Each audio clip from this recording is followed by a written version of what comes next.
वह बहुजन नायक मान्यवर कांशीराम साहब के चरणों में श्रद्धा सुमन अर्पित करते हुए आज ग्राम सूदरा में आयोजित आजाद समाज पार्टी कांशीराम की इस मीटिंग में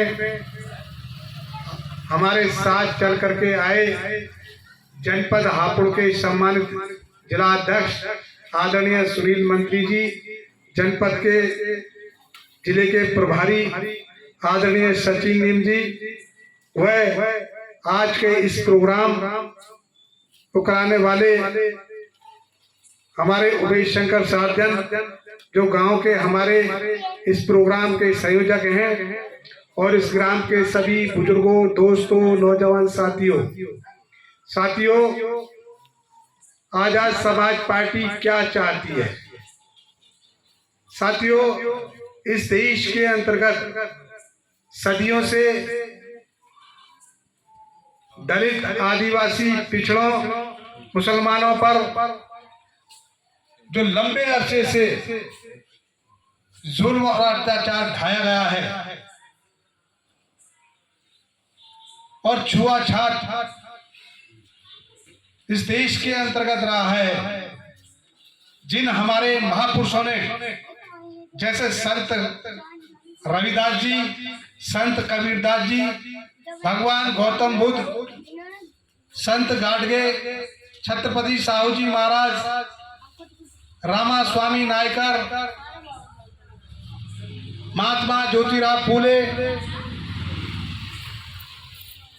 मान्यवर कांशीराम साहब, बाबा साहब डॉक्टर भीमराव अंबेडकर जी ने इस देश में छुआछात के खिलाफ में जो आंदोलन चलाए थे, उस आंदोलन को लेकर के आज हमारे बीच में चंद्रशेखर आजाद चल रहे हैं।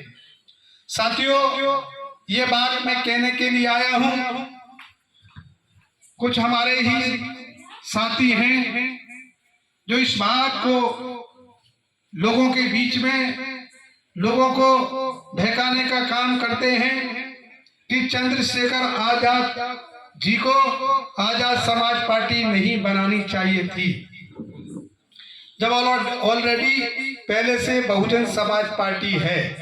साथियों, चंद्रशेखर आजाद जी को आजाद समाज पार्टी बनाने की आवश्यकता क्यों पड़ी। साथियों, इस देश के अंतर्गत सर्वप्रथम बाबा साहेब डॉक्टर भीमराव अंबेडकर जी ने हमारे लिए एक पार्टी दी थी, RPI, republic party of India. Baba Sahab Ambedkar ji ने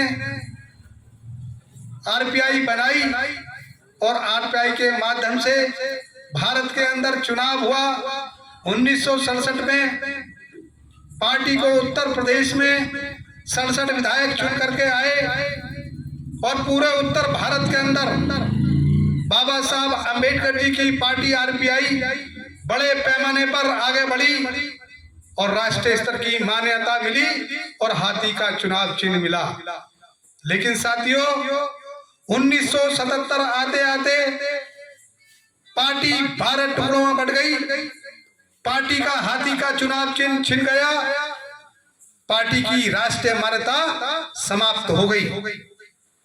वो राष्ट्रीय मान्यता क्यों समाप्त हुई, हाथी का चुनाव चिन्ह क्यों छिन गया। इस देश की धरती में पैदा हुए भगवान गौतम बुद्ध, उन्होंने कहा था बहुजन हिताय बहुजन सुखाय। साथियों, उस नारे को लेकर के बाबा साहब अंबेडकर जी ने आरपीआई का गठन किया। साथियों, पार्टी के अंतर्गत मनुवादी व्यवस्था के लोग आरपीआई में घुस गए और उन्होंने पार्टी को तोड़ दिया।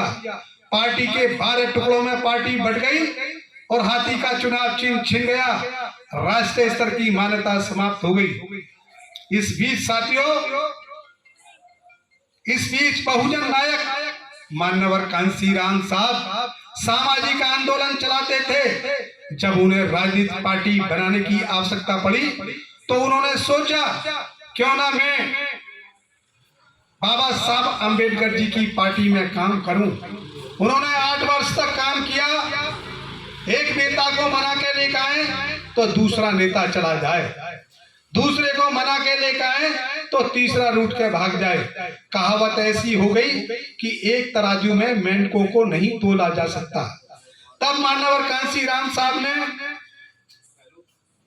एक कठिन निर्णय लिया और किसी की बिना परवाह किए 14 अप्रैल 1984 को बोर्ड क्लब के मैदान पर बहुजन समाज पार्टी का गठन किया।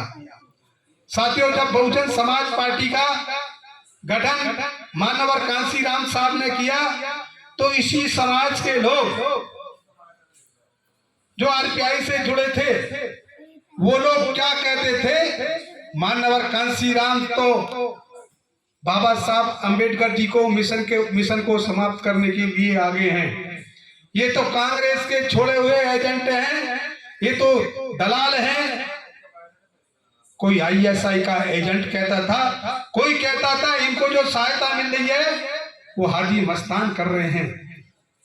लेकिन साथियों, किसी की परवाह किए बिना मान्यवर कांसी राम साहब ने बाबा साहब डॉक्टर भीमराव अंबेडकर जी के मिशन को आगे बढ़ाने का काम किया और महापुरुषों की विचारधारा पर काम करते हुए पार्टी को आगे बढ़ाने का काम किया। उन्होंने अपने जीते जी 1996 को पार्टी को राष्ट्रीय स्तर की मान्यता प्रदान की। उनके जमाने में जम्मू कश्मीर से विधायक बन के आए, उनके जमाने में पंजाब से विधायक सांसद बने, उनके जमाने में हरियाणा से विधायक बने, उनके जमाने में उत्तराखंड से विधायक बने, उनके जमाने में दिल्ली से विधायक बने, उनके जमाने में राजस्थान से विधायक बने, उनके जमाने में मध्य प्रदेश से विधायक सांसद बने, जमाने में बिहार से विधायक बने। उत्तर प्रदेश में 3 बार सरकार मान्यवर कांसी राम साहब के सहयोग से बनी, उनके प्रयास से बनी।